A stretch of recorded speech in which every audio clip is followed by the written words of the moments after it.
Okay, well, welcome. So we're going to be talking today about Agile Principles and Risky Barbecue. And what we're going to do is go through and look at a risky barbecue that I did with my family and look at how we were able to use Agile Principles to help to lower our chances of failure. And then also talk about how those things will relate to your team. The goal here is to get us seeing Agile from a different perspective. We're going to be talking a lot about barbecue and other things. So if you only like hearing stuff about Agile within the context of your work, this probably won't be very exciting. I'm dressing the part today. I've even got whatever this thing is to grab stuff. None of these were actually used in the barbecue we're talking about. Okay, so to give you some background, our family does big parties, usually a few times a year, where we get together with a bunch of family and friends and listen to a book, read through a book together over the course of a few months, and then we rent the movie theater and watch the movie if there's a movie of it. Also in the summer, we do these big slip and slides. So like here's an example of, this was a smaller group. We did this one time, I think we had 150 people here, and no one was hurt too bad. So we've got these big events things we do here. Here's another view of it. So far, everyone has left with all the teeth they came with, maybe a few bumps and bruises. The blanket at the bottom is, without the blanket, people ended up way off in the weeds because it's a pretty steep hill in our backyard there. Anyway, we were reading through the Chronicles of Narnia and then watching the movies. Here's a picture of our group. Shed Farm is the farm my family has. And that's in the movie theater. So we were going through that and we're like, okay, we've got this big party. What do they eat in Narnia? And it was like, okay, well, reading through it, something like medievalish food. So the first time we tried this, we were like, okay, well, what seems medievalish? Maybe people eating big turkey drumsticks or something. So this was the early one we tried. Yes, Turkish Delight, which I've had. We tried that one time when reading the books, and it really just wasn't that good. But anyway, I guess if it's magical, it gets you to do all kinds of horrible things. Betraying your siblings and stuff. Anyway, we had these drumsticks. These were pre-cooked, but pretty big group. If it goes bad, it goes bad at a very large cost, and then we gotta go get pizza or something like that. So we took two of them, put them on the grill, cooked them or warmed them up, made sure that worked, tried them as a family. It worked well, so we bought another 50 or so of them and then had the big party. And it was a huge success and everybody loved it. I'm not sure what percentage of them actually got eaten because it was a massive amount of food and you got to look all medieval when you're eating it and stuff. So this was a lot of fun. When we came to the Voyage of the Dawn Treader, we were trying to figure out what did they eat in the Voyage of the Dawn Treader. One of the things they do mention eating is peacocks. This is a picture of my mom's peacock. And when I told her that they ate peacocks in the Voyage of the Dawn Treader, she's like, you're not touching any of my peacocks. So that was out. A friend of mine who has helped us with many of our escapades like this sends me a text message that looks something like this. He says, you know what you need to do next time? I'm like, what? He said, you need to pit roast a whole pig. I'm like, have you ever done that before? He said, as a kid I did it. My dad was the town dentist and that qualified him to sew the pig up after it was stuffed with seasoning. I'm like, with such expertise and experience, how could we go wrong? Let's try it. Now, keep in mind, he hadn't actually done anything. He had only seen his dad sewing it up. Somebody else was handling everything else. But our expert was acquired. And I want to point out something in this, that there is a huge amount of value in getting someone on your team who has done whatever it is that you're trying to do, or something similar to it, or at least has seen it done.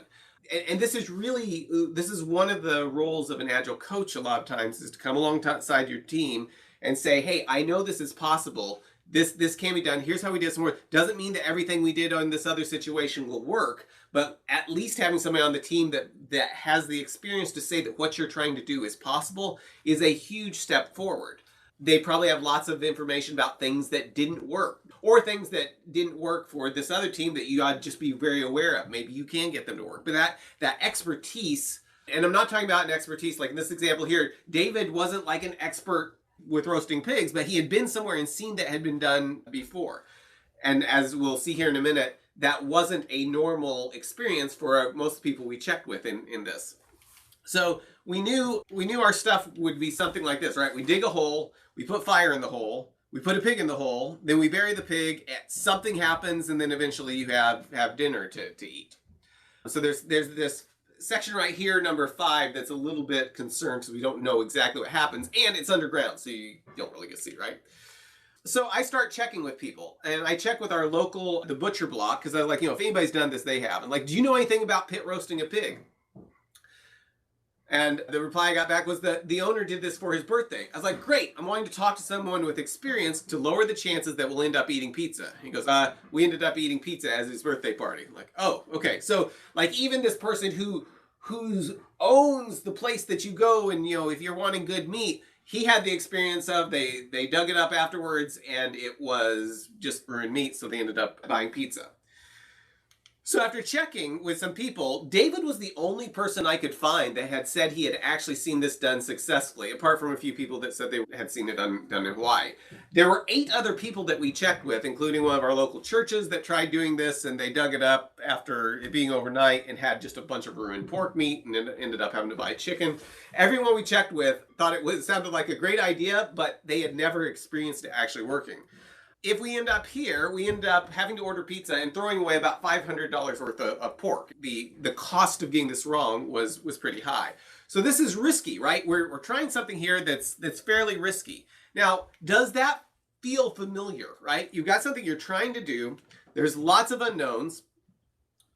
Many similar projects have failed, and your failure will be expensive. Now, if a software project fails, it's probably a lot more than $500 expense. But for a cookout of, hey, we're having some friends over, that's a pretty major failure right there. And one of the things that happens with what we did with the turkey legs, we could actually test cook, get a few of them and test cook it and see how it goes. Drumsticks were much lower risk because we were able to try something really small and try it. We started with something that we could make successful. We were able to deliver a meal and everything with these turkey legs, kind of learned some things from that, but we weren't able to take the same approach when it came to dealing with pigs. I talked about how this sounds risky, so this sounds like a job for Agile, right? I'm going to walk you through kind of what we did, the things we tried, and how we worked through this, and look at maybe what that means for your teams, ways that you might work with your teams. Okay, so first of all, I use my young unpaid labor, and we say, okay, we need to dig a hole big enough we can pit roast a pig in it. So they start on that, and I helped them with it. I was like, if we do just a little bit every day, we can dig a hole. So they're in there trying to dig this hole. And as you can see those rocks, we've got a layer of rock over everything. So you got to pull that out, and then it's just basically solid clay underneath that. So they're digging, and we've got picks and all kinds of things. And it doesn't take we're not making super great progress here. So if we go back and look at our Agile principles, it says Agile processes promote sustainable development. Sponsors, developers, and users should be able to maintain a constant pace indefinitely. Okay? So after a huge amount of work, this is all the progress we had made after it rained. The amount of work required for the number of inches dug was not going to be sustainable. So what is the Agile solution here? Our Agile principles say build projects around motivated individuals, give them the environment and support they need, and trust them to get the job done.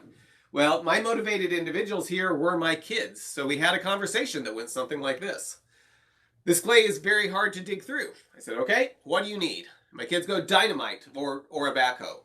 I said, let's try the backhoe. The idea of dynamite sounded intriguing. I don't have a license for it, although I do know somebody that used to, so I know who could probably direct me. So that's what led to this. My kids learning how to use an excavator. So they both got their chance to dig this hole. They are not skilled, super fast excavator operators, but they do know how to use one now and did a surprisingly good job. So we all got to take our turns doing that. That's my daughter learning how to do it. And here's my son running the excavator.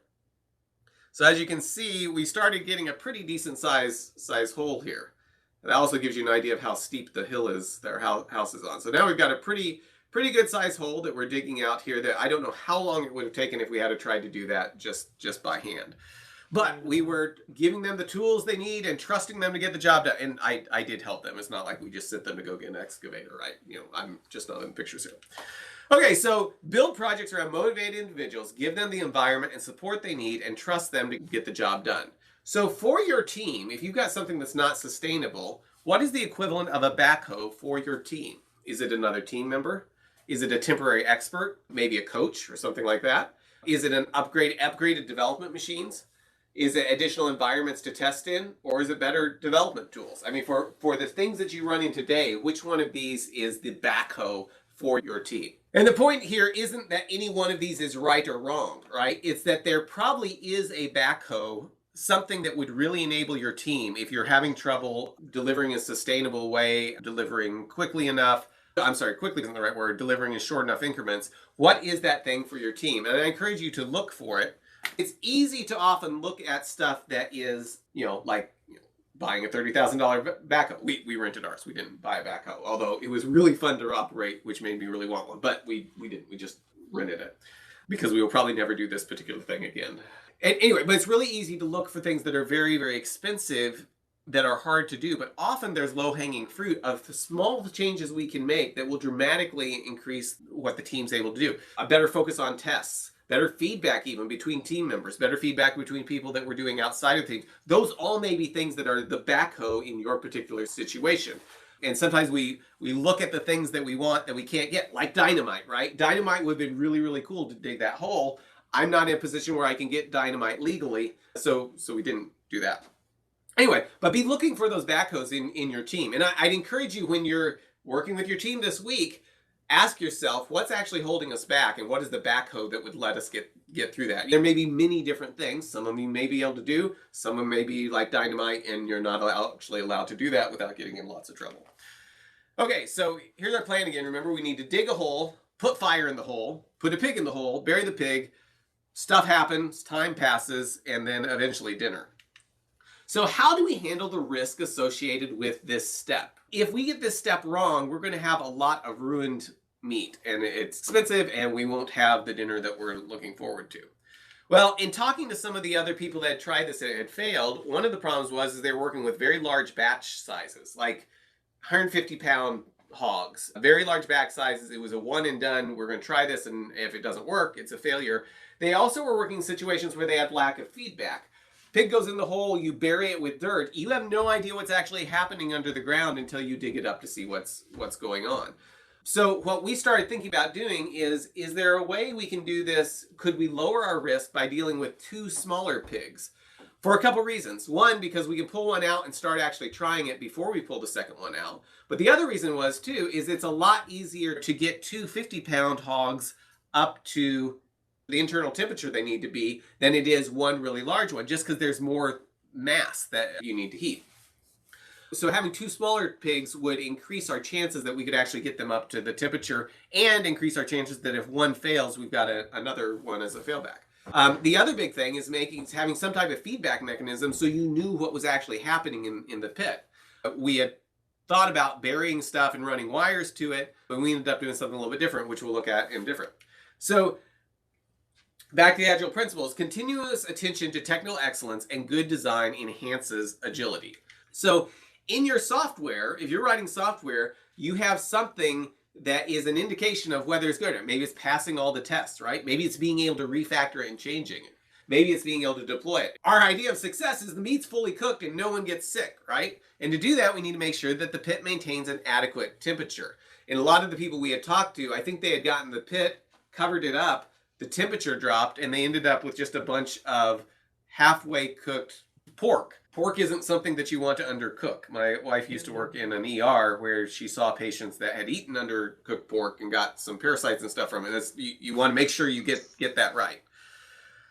So how can we create confidence that the pit will maintain proper temperature? Well, let's test it, right? Let's see what our pit will actually do. So a week before we were going to do this, we took the pit, filled it up with a bunch of wood. We went through a lot of wood on this with our testing and everything. Filled it up with a bunch of wood and stuff, and set it on fire, which worked out great, right? We got this big fire going a week ahead of time so we can make sure everything works good. Remember the backhoe being a tool to kind of boost our efficiency? Leaf blowers are incredible at getting flames to go. So we had a leaf blower on it, got it up really, really hot, and then I think we started it Saturday night. So we got it going, and then instead of burying it, where we would have lost a lot of information, we actually covered it with tin and a tarp, and then you can see our thermometers running it to see what the temperature is down inside of it. And there's smoke escaping, but we try to trap in as much as possible. So doing this ahead of time was our way of trying to get continuous attention to technical excellence and good design, right? We were trying to come up with a way that we could get feedback. We weren't guessing. We were carefully taking measurements. As a matter of fact, while we were at church, I had video camera or a camera on this so I could check from church and see where things were at, and we could record it so we could go back and see what was the temperature over time, when did it drop off. So very scientific approach here. And this is us using another thermometer to look down in it and see what the temperature was. You can barely tell, but this thermometer has a laser on it, so we're looking down what's actually inside at the bottom of the pit. And we're at 308 degrees. I think we needed to be at between 360 and 400 for an extended period of time.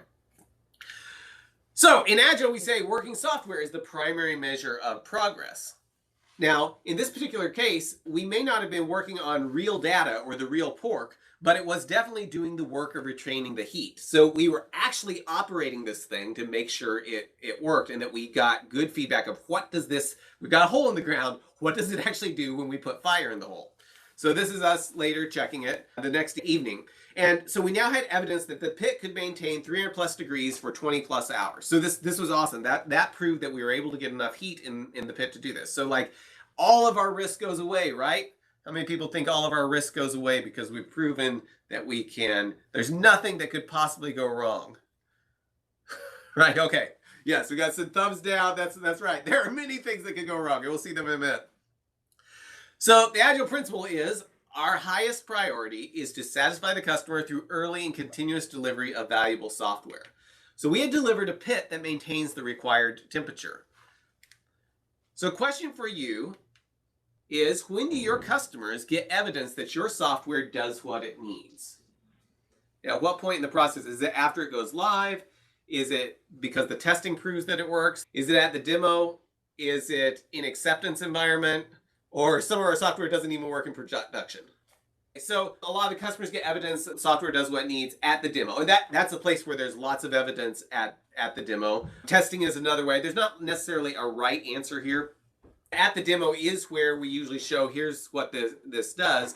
There's also the need to actually show what it does with real data, and that might be somewhere other than the demo. The demo may show that we've coded what you ask for. There may be another point that proves what you ask for actually does what you want when you get real live data, which could be an acceptance environment or a simulation environment or something like that. Or sometimes, if you're working in very small batches, could even be production. If you're demoing it and then getting it out that afternoon and people are trying it and giving you feedback, sometimes that is acceptable depending on what the system is that you're building. Okay, so the day before the roast, this is me. It rained. The pit filled with water.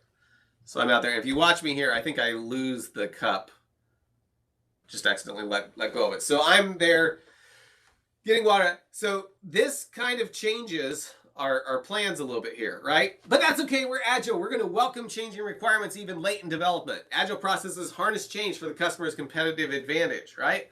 Welcome may be a little strong word here. So here was our timeline. 6 p.m. on Friday, light the fire and keep feeding it. 7 p.m. on Friday, get the pigs ready. 3 a.m. Saturday morning, place the pigs. 12 p.m. Saturday, we're going to watch the movie. 4 p.m. come back and remove the pigs.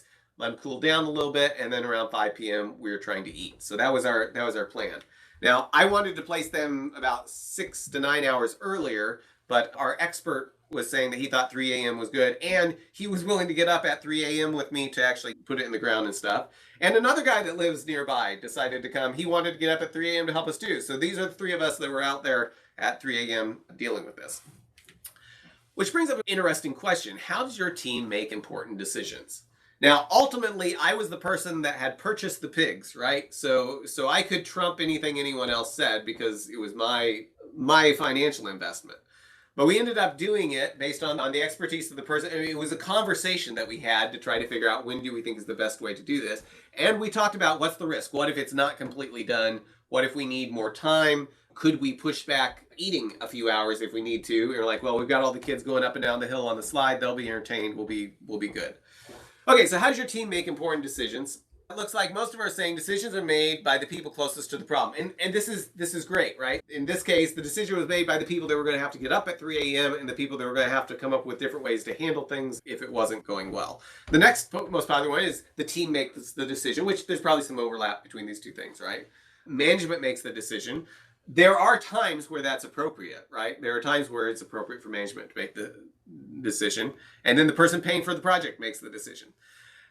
However, I will point out that decisions aren't made and we're just stuck in limbo. So that sounds painful. But even if management is making the decision, or the person paying for the project, the customer is making the decision, those all should be informed by the team, right? None of us know as much as all of us together, and we need those other perspectives. Now, management or the customer may have a different set of priorities. I've been on teams where the decision made by some people on the team was going to head in one direction, and the customer, the person that was looking at how much money it was going to take, said no, we needed to head in another. It wasn't because the person that wanted to do that was wrong about what they were trying to do, but there were other constraints that applied for the person that was having to pay for it. Okay, so we've got this principle: the best architectures, requirements, and designs emerge from self-organizing teams. And that's what I wanted us to think about, is how are we letting the teams kind of self-organize around it, whether it's the kids getting a backhoe or the three of us coming up with how we were going to do this. We weren't just following a blind plan. As we got more evidence and talked through things, we were trying to adjust, which is what your team should be doing as well. So once we got the fire started, it was time to sew up the pig. So you fill it full of vegetables and stuff and sew it up. And this is my daughter sewing it up. We had a doctor on site who helped get it started, and then my daughter wanted to see what that was like. So she did that part of things. Then we wrapped the whole thing in tinfoil, best we could, and leek leaves. We had heard you should use banana leaves, but those weren't readily available in rural Kansas. So we took both these pigs and wrapped them up good in tinfoil, and then put it inside of chicken wire, hold everything together, and put it on ice because we didn't want the meat to spoil before it needed to go in the pit. So we ended up with 2 of these, and that kind of gives you an idea of what we had. The chicken wire is to make sure we could actually move these, because when you end up with the very soft meat, that's so soft and tender it falls off the bones, it can be very, very difficult to pick up. So we wrapped everything in a chicken wire. Okay, so 8 p.m. on Friday, we started our fire. So we've got the fire going. I think got kids throwing things in, built a nice big fire there. And then, remember how I asked if you thought anything could possibly go wrong? Then on 11 p.m. on Friday, a thunderstorm rolled up, all right? So we've got more rain. So not only did we have some dampness in it that wasn't part of our original plan, but now we've got rain and more water pouring in. So remember, we want to welcome changing requirements even late in development. Agile processes harness change for the customer's competitive advantage. And I want to suggest that sometimes, while we want to welcome change because it's for our competitive advantage, sometimes the best you can do is just deal with changing requirements. I'm not saying that we were welcoming the fact that we were having to deal with the rain, but we were going to find a way to make it work. So what was the competitive advantage? Sometimes you really got to look at the big picture to welcome a change. In your particular situation, how does your team respond to change? Do they relish the thought of adapting to change? Do they see it as a necessary evil? Do they see it as a way to make the software more competitive? Or do they assume the change is only due to the incompetence of others? It's interesting how frequently I see answer D here, that any change that comes up is seen as because other people didn't do their job right or didn't plan things ahead. And I think that's unfortunate, and I'm glad to see it's only 10% with the group we have here. I think that's unfortunate because that perspective means that there's a mentality that we're not going to learn as we go, and that we're not going to expect other people to learn as we go. And the most successful systems I've seen, software systems that have been developed, assume that we're going to learn as we go and do a lot of reworking as we get new information. If we've got this idea that it's just because of the incompetence of others, we end up with slower feedback loops, slow things down, and end up trying to guess about things in larger time frames. So instead of, well, let's try this, we think this is the best thing, let's get feedback and iterate, it pushes us toward the situation where we try, well, let's plan really, really good, we'll try this, build a bunch of stuff, and then hope it works. But since we've invested so much time, we're not going to be willing to change it because we don't want to be called incompetent. And we end up with a lot worse deliverables, a lot worse outcome, because this mentality is there, including the fact that if I'm working with a team and our team sees any change request from the customer as being due to the incompetence of others, if I apply the same standard to myself, it's going to be harder for me to justify making changes even when they should be made, because now I'm admitting that I was incompetent. So it just creates a very, very bad situation. If you've got feedback, that's a chance to change and do things better. just blaming it on incompetence doesn't usually help anyone. And it's not that there's not situations where it's like, hey, we need more expertise in this area or something like that. But seeing it as a necessary evil, and that's not, I mean, there are sometimes things like this is just what we've got to do. It's not necessarily fun. But the big one here is seeing it as a way to make the software more competitive. If we expect change to make us more competitive, we will do our development in a way, we will work in a different way that allows us to be more competitive. If it's just a necessary evil, we may not set ourselves up to take advantage of change in ways that actually create a competitive advantage. Okay, so back to our barbecue. So it's 3 a.m. Saturday. This is the time we're going to put the stuff in. And it's been raining, and we rigged up something to try to keep as much water out of the pit as we could. So we've got a fire that looks something like this. So nice, hot coals. We've got that grid down there we're going to put stuff on top of. My friend came, he had a grinder to cut metal, and it was great. We were able to do all kinds of things. So this looks good, but our test burn data no longer applies, right? We did our test burn data when there wasn't any rain, the ground wasn't wet, and it hadn't just rained. We're not even sure what's in the bottom of our pit now. It probably contains an inch of water at the very bottom from water that's come in and water that's seeped into the ground. Despite our best efforts, we can't trust that our data of what we did before on the test burn actually applies now. Maybe it will be the same, but we shouldn't rely on that. So this type of situation, though, you probably experienced as well. Have you ever been on a team and you kind of know how long things take, and then you lose a member of your team, or you gain a new member of the team, and they need help getting up to speed, and maybe they won't be up to speed for a month of getting familiar with stuff, or there's new security requirements, or management changes directions, or you switch to a new technology, or everyone suddenly has to work from home. There's all kinds of things that can change it to where the evidence you had from the past doesn't really give you as much predictive power of the future as you'd like it to. So we needed to be extra careful not to predict the future based on a different past. And this really, really applies to a lot of things you're going to run into in working on Agile teams, because it's really, really easy to assume like, oh, this happened in the past, and use that to predict the future. And there can be value in using forecasting like that, but you've got to make sure that the past actually looks something like the future you're working in. And many times it doesn't. So this is 3 a.m. We've got the pigs. We're now placing the pigs. We've got some rods to keep us from burning ourselves. There's my friend David on the left, and Darren on the right. Darren's the guy that does all the metal work and stuff and helped make all this stuff work. David was the guy whose idea this was. So we're putting it down in there, and we actually threw some dirt in on it because we were worried it was a little bit too hot. So we've got these in here, and then we're going to cover it up we've got some rods that go across, tin on top of that, and then on top of that we put a tarp like we showed earlier to keep all the heat in.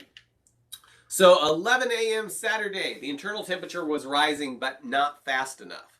The rain had cooled the pit much faster than in our test burn. So since we hadn't buried it, remember the risk we discovered with a lot of people is they didn't know what was going on in the pit till they dug it back up. Well, since we've done ours in a way that we can actually uncover it, we were able to uncover it again, threw in some charcoal on the sides, and got it burning to try to get the temperature up a little bit faster because we weren't hitting our goals. And the key thing I want to make sure we think about here is we were able to get feedback that the failures had not been able to get. People are getting hungry now. Yes. Last time I did this, somebody said, that they really needed a pork sandwich as part of this. Anyway, we got this going. We were also able to, since we weren't burying stuff, I don't know if we've got it out here, but we were able to take the leaf blower and kind of goose it to get the temperature back up. We had a whole lot more control over the process than the places we had heard of that had failed. So question for you is, does your team use feedback to adjust the way that they work? And as you're working with your team, I would encourage you to think back. Hopefully the mental image will stick in your mind of this big pit of fire, and thinking about how are you able to actually adjust the way that your team is working? Are you getting feedback in a way that you can change things in order to be successful? Or is your feedback loop so large that you don't find out if it worked or not until it's either a failure and the project gets canceled, or in a way that's more catastrophic than just we're readjusting as we go? 12 p.m. Saturday, everybody went and watched the movie. Almost everyone. David was really wanting to make sure everything worked well, so he stayed behind and watched the temperature and injected air and made sure that everything was progressing nicely. I thought that was a good example. Build projects around motivated individuals, give them the environment support they need, and trust them to get the job done. David stayed to watch the fire to make sure the temperature stayed high enough. He was just doing that as a motivated individual that really wanted to make sure that we had some good pork. 4 p.m. Saturday, we pulled one of the pigs out. So we got the pig and we wrapped it up really good and then let it cool down. So people are starting to show up. Can't remember how many people we ended up having at this. We ended up with way more meat than we needed. But so we wrap it up good here and let it sit for a while. Now I want you to notice though, something I think is important. Where is the other pig? Well, the other pig is still in the pit, still heating. And what we were doing there was trying to create options. We didn't know what was inside this, but we now had one pig that we had pulled out. We could, if it looked good, we could know the other one was probably good. If it turned out it wasn't done, we could make sure we didn't pull the other one out until we actually brought the temperature up some more. Here's some ways I've seen Agile teams create options. So some teams I've worked with, they've run their software in parallel for a really long time with the old system. So if they're replacing an old system, they run it in parallel for a long time and compare the old output to the new output to make sure it's doing what it's supposed to. I'm thinking of a billing system that they ran in parallel for a really long time and made sure it was doing exactly what it was expecting to create those options of finding things that were wrong before they had it actually completely running live. Another way, keep running the old system to fall back. I've seen people try to go through cutovers where they kept the old system running and they're like, hey, we're going to try to do a cutover. Didn't work. Okay, we fail back. Keep running the system. We'll regroup. We'll try it next weekend. But keeping that option to make sure they don't end up with something catastrophic. Enable enhanced functionality without removing the old. So this is all about creating options. We were writing some software for a law office one time, and we had a new way of doing things, but they were used to the old way. So we created a new menu item that had the new way of doing it, but left the old way there. And that way, if they ever ran into any problems with the new one, either didn't understand it or maybe there was a bug, something didn't do what we expected, they could always jump back over to the old way and still get their work done. And that gave them a lot of options for how they got things done, kept them from ever getting blocked, and made sure we proved things out. Doing the risky cutover over a holiday weekend. I've been on teams that have done that. They were doing a big cutover. They tested everything. They tested the cutover many, many times too. But still, when they got ready to do the real cutover, they did it over holiday weekend. So they had fail back. I meant fall back. You're correct. Did it over a holiday weekend when they had a little bit extra. They had like a day of buffer where if something went wrong, they should have had time to fix it. So those are all ways of creating options. So after we were done this, I actually tweeted this. I said, last weekend we applied Agile Principles to pit roasting pigs. For example, instead of one 100-pound hog, we cooked 2 smaller ones. This allowed us to deliver one sooner and then use the feedback from the first to make the second one better. I had somebody comment and reply, and Ed replied and said, imagine how much you would have learned had you done 100-pound hogs. And we actually had done that previously, and it looked something like this, right? We cooked 100 less than 1 pound pieces of pork. So back to our principle here, deliver working software frequently from a couple of weeks to a couple of months with a preference for the shorter time frame. So for your team, what is the equivalent of delivering a single pig first so you can do it on a shorter time scale? Prototype. Okay, so delivering a prototype, letting people use that. Splitting stories, getting your stories down to something smaller that you can deliver. An MVP. It's good.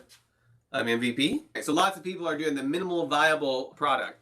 And most of the times when I've seen people do an MVP, there is an even more MVP than the one that they came up with.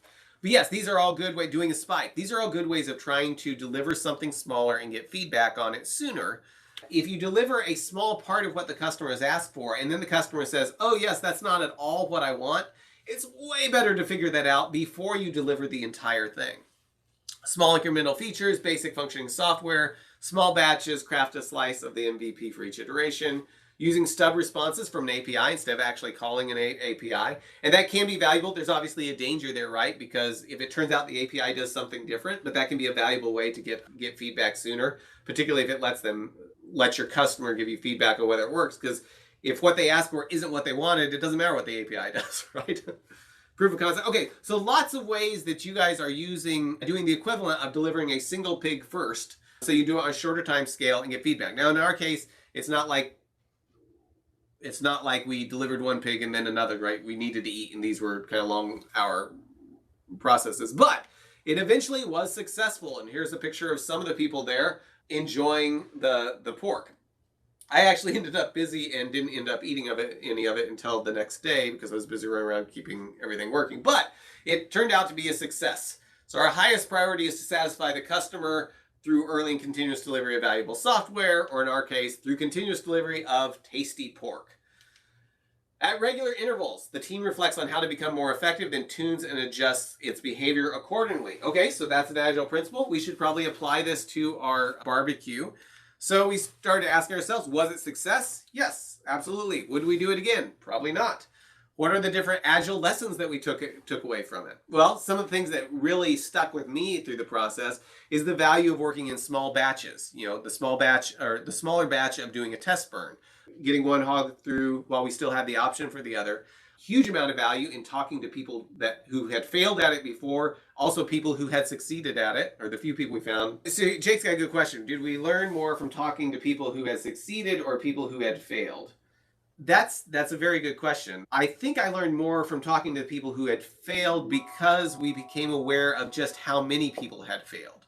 The quantity of people that failed made us a lot more careful of what we were doing. And so I think it's almost as if the people we talked to that failed helped make us take the advice of the people who had succeeded and look for ways to lower the risk. But very good question.